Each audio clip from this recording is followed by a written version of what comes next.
राज्यसभा के हमारे माननीय सांसद श्री अशोक वाजपेयी जी, हमारे सभी माननीय विधायकगण श्री माधवेंद्र प्रताप सिंह राणो जी, प्रभास कुमार जी, श्याम प्रकाश जी, पूर्व जिलाध्यक्ष राम बहादुर सिंह जी, एमएलसी से अशोक अग्रवाल जी और भारतीय जनता पार्टी के हमारे सभी पदाधिकारी और उपस्थित बहनों और भाइयों, मैं सबसे पहले श्री हरि भगवान श्री विष्णु के दो महत्वपूर्ण अवतारों श्री नरसिंह अवतार और बराह अवतार की इस पावन धरा को कोटि कोटि नमन करता हूं।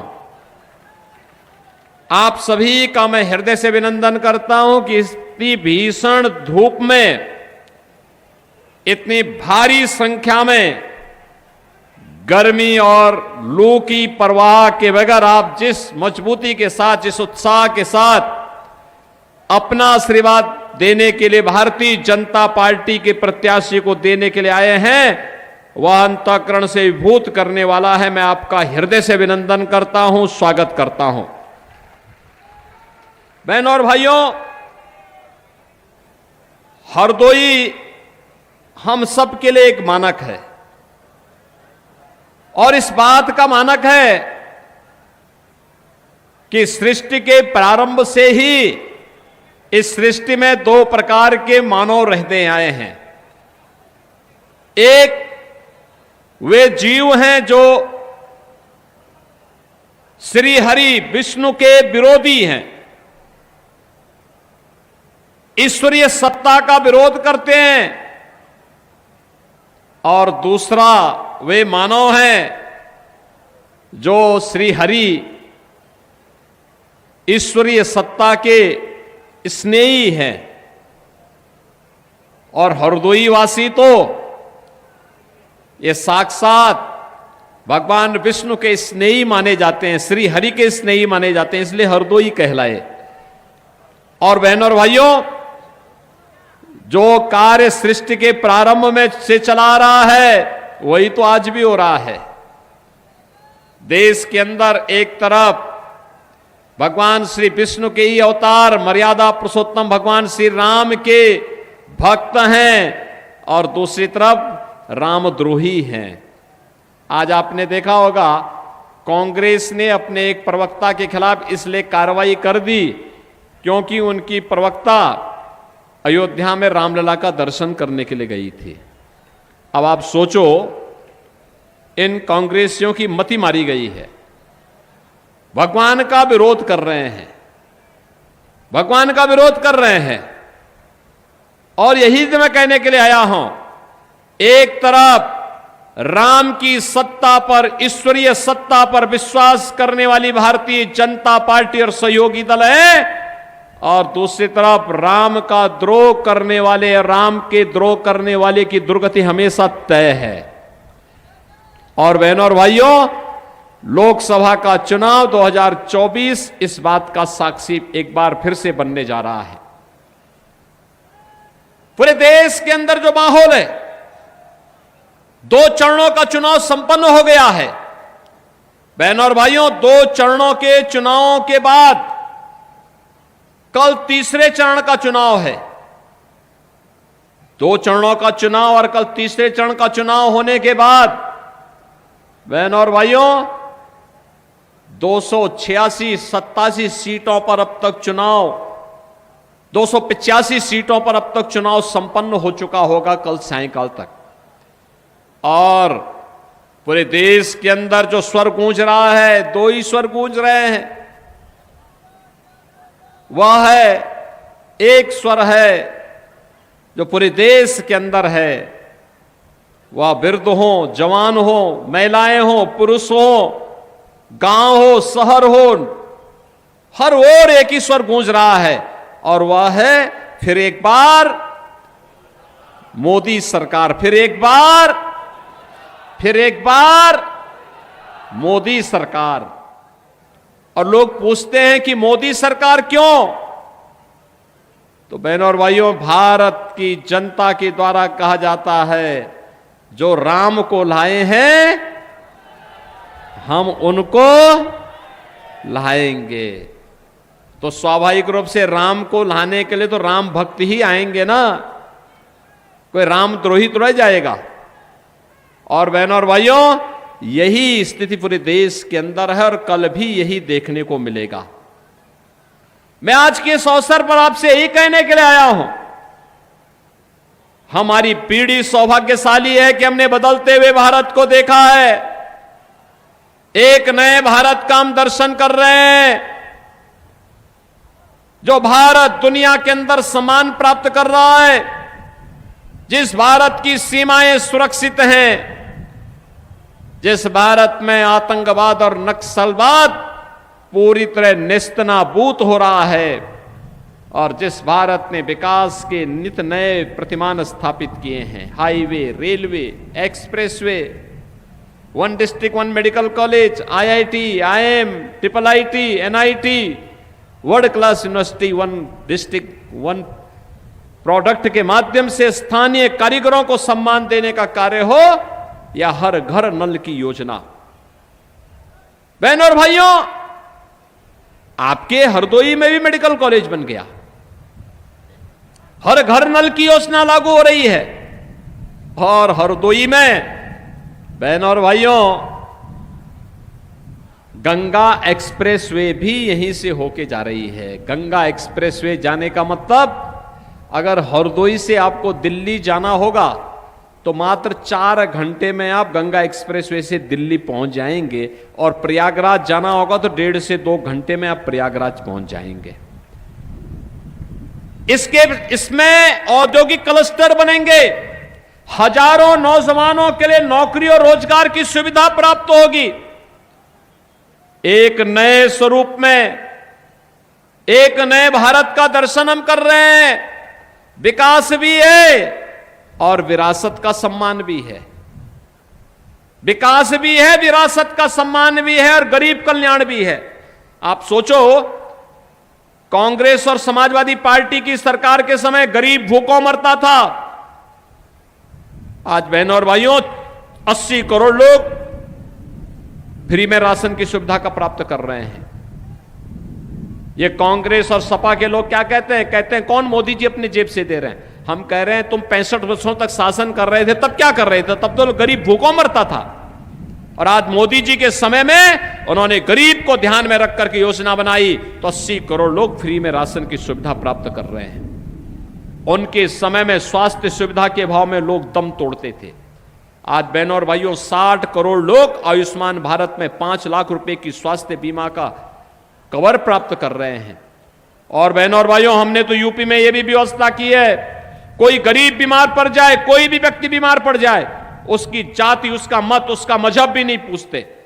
वह कोई भी है, अगर बीमार पड़ गया, हमारा नागरिक है, हमारा विधायक, हमारा सांसद, हमारा पूर्व सांसद, हमारा पूर्व विधायक, हमारा चेयरमैन, हमारा पदाधिकारी, या वह पीड़ित ही स्वयं क्यों न हो, पत्र भी मुझे लिख देता है कि हम बीमार हैं, कोई हमारे पास देखभाल करने वाला नहीं, उपचार की सुविधा नहीं, एस्टिमेट आता है, हम उसके अकाउंट में, जनधन अकाउंट में सीधे पैसा भेज के कहते हैं भाई निश्चिंत होकर के उपचार कराइए, चिंता मत करिए, सरकार सारा खर्चा उठाएगी। अब कोई आपको आने वाली सहायता में कमीशन नहीं ले सकता। इसलिए नहीं ले सकता क्योंकि मोदी जी ने जनधन अकाउंट खोल दिया है आपका। बहनों और भाइयों, किसान पहले आत्महत्या करता था कांग्रेस और सपा की सरकार के समय में, आज किसान को किसान सम्मान निधि का लाभ प्राप्त हो रहा है। पहले नारी गरिमा तार तार होती थी, गांव में गंदगी देखने को मिलती थी। आज बहनों और भाइयों, 12 करोड़ घरों में शौचालय का निर्माण मोदी जी ने किया है। पहले बरसात में या ईंधन समाप्त होने पर गरीब भूखों सोता था। आज बहनों और भाइयों, 10 करोड़ गरीबों को उज्ज्वला योजना का फ्री में कनेक्शन उपलब्ध करवा दिया गया। और मोदी जी ने कहा है जितने बाकी हैं 1 करोड़, 2 करोड़, 3 करोड़, 5 करोड़ जितने बाकी होंगे उन सबको फ्री में कनेक्शन उपलब्ध कराएंगे उज्ज्वला योजना के। जाइए आप भी मेरी तरफ से बोल करके आइए कि चुनाव के बाद उन सबको फ्री में कनेक्शन मिलेगा। 4 करोड़ गरीबों को एक एक मकान मिल गया है और बाकी जितने भी गरीब और पात्र लोग बचे होंगे उनको चुनाव के बाद से कार्रवाई प्रारंभ हो जाएगी। अगले 5 वर्ष के अंदर उनको भी एक एक आवास उपलब्ध हो जाएगा। अभी से जाके तैयारी करो धूम धड़ाके के साथ कि हर गरीब के पास अपना सिर ढकने के लिए छत होगा। बहनों और भाइयों, कार्य चेहरा देख करके नहीं होता है। संसाधनों पर किसी वर्ग विशेष का अधिकार है। अब ये दावा भारत का प्रधानमंत्री नहीं करता है। प्रधानमंत्री तो कहते हैं जाति मत और मजहब नहीं, वो तो कहते हैं सबका साथ और सबका विकास। बहनों और भाइयों, यही है विकास। बिना भेदभाव के पूरे देश के 140 करोड़ लोग मोदी जी का परिवार है और इसीलिए तो भारत बार बार कहता है कि केवल मोदी जी के बारे में जो कहा जाता है केवल सपने नहीं हकीकत बुनते हैं। इसीलिए तो जनता बार बार मोदी जी को चुनती है। बहनों और भाइयों, यही हकीकत है कि सुरक्षा भी है, सम्मान भी है, समृद्धि भी है और विरासत भी है तो विकास भी है और इससे पनपा विश्वास भी है। और यही जन विश्वास सरकार बनाने का काम कर रहा है। विरासत, कोई कहता था कि अयोध्या में राम मंदिर का निर्माण हो जाएगा? कोई कहता था क्या? कांग्रेस के लोग तो कहते थे राम हुए ही नहीं। समाजवादी पार्टी के लोग कहते थे कि अयोध्या में परिंदा भी पर नहीं मार सकता। यही बोलते थे ना। आज तो अयोध्या में भगवान राम का भव्य मंदिर भी बन गया है। कल मोदी जी फिर अयोध्या गए थे। अयोध्या में उन्होंने साष्टांग प्रणाम प्रभु राम को किया और फिर भगवान राम की आरती की और फिर अयोध्या में लाखों लोग थे। मैं भी मोदी जी के साथ में था। रोड शो में रात्रि को 9 बजे तक रोड शो चलता रहा। भारी संख्या में लाखों लोग उसमें थे। अयोध्या के तो थे ही, लगभग 1 लाख लोग पूरे देश से भी वहां पहुंच गए थे जब लोगों को पता लगा कि मोदी जी वहां आ रहे हैं। बहनों और भाइयों, यह है नया भारत, आपकी आस्था का सम्मान। आपकी दर्जनों पीढ़ियां तड़प तरस रही थी कब रामलला अयोध्या में विराजमान होंगे और आप अपने आप को सौभाग्यशाली मानिए हरदोई वासियों कि साक्षात विष्णु के अवतार प्रभु राम 500 वर्षों के बाद अयोध्या धाम में विराजमान हुए हैं और ये हम सब की पीढ़ी अपनी आंखों से सब कार्य को देख रही है। बहनों और भाइयों, काशी में काशी विश्वनाथ धाम कितना बेहतरीन कॉरिडोर बन गया है। आप जाइए विंध्यवासिनी में, मां विंध्यवासिनी के धाम को देखिए। अपने यहां भी देखिए ना, जितने मठ मंदिर होंगे इन सबके लिए भी हमने कुछ न कुछ धनराशि उपलब्ध करवाई है। अब बहुत दिन दूर हो, वो दिन चले गए जब लोग भेदभाव करते थे कि कब्रिस्तान के लिए पैसा आएगा, शमशान घाट के लिए नहीं आएगा। वो भेद दूर। 4 ही जिले में जब बिजली आएगी शेष जिले बिजली से वंचित होंगे। ऐसा नहीं होगा। बिजली मिलेगी तो सही 75 जनपदों को मिलेगी। कोई भेदभाव नहीं, क्योंकि हमारा तो संकल्प है सब भारत ये सबका साथ और सबके विकास का। बहनों और भाइयों, इसीलिए हम लोग आए हैं आपसे कहने के लिए। एक तरफ विकास है, विरासत का सम्मान भी है, सुरक्षा भी है तो समृद्धि भी है। और इस बार मोदी जी आपसे वोट मांगने के लिए किस बात पर आए हैं? वो आए हैं कि हमें विकसित भारत बनाना है।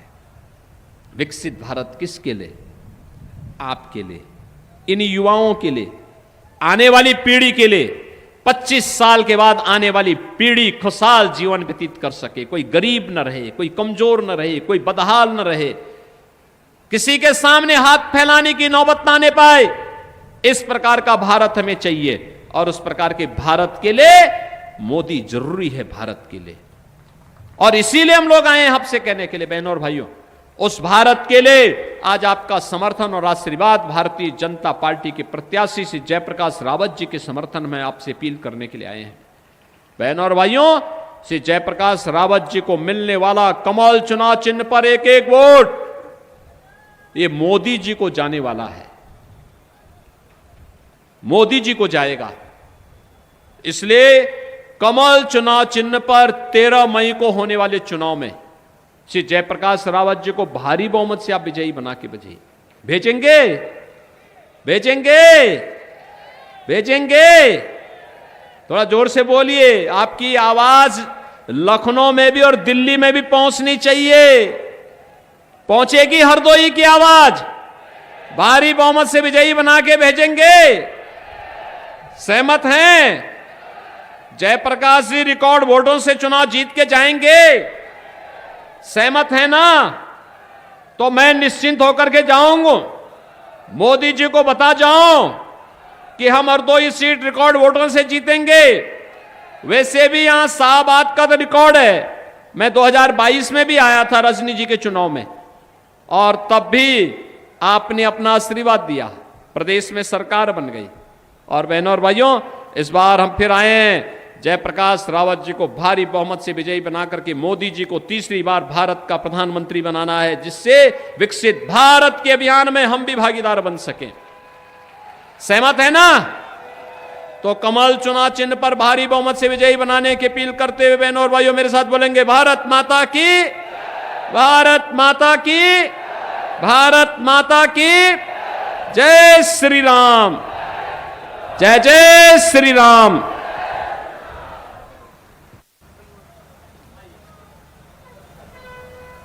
ये आदित्यनाथ को आप सुन रहे थे, हरदोई में जनसभा कर रहे थे और बीजेपी प्रत्याशी के लिए जनता से वोट करने की अपील की। साथ ही राज्य सरकार के साथ साथ केंद्र सरकार की क्या कुछ बड़ी उपलब्धियां रही हैं बीते 10 सालों में, उनको भी जनता के सामने रखा। तो बड़ी संख्या में लोग पहुंचे थे सीएम को सुनने के लिए।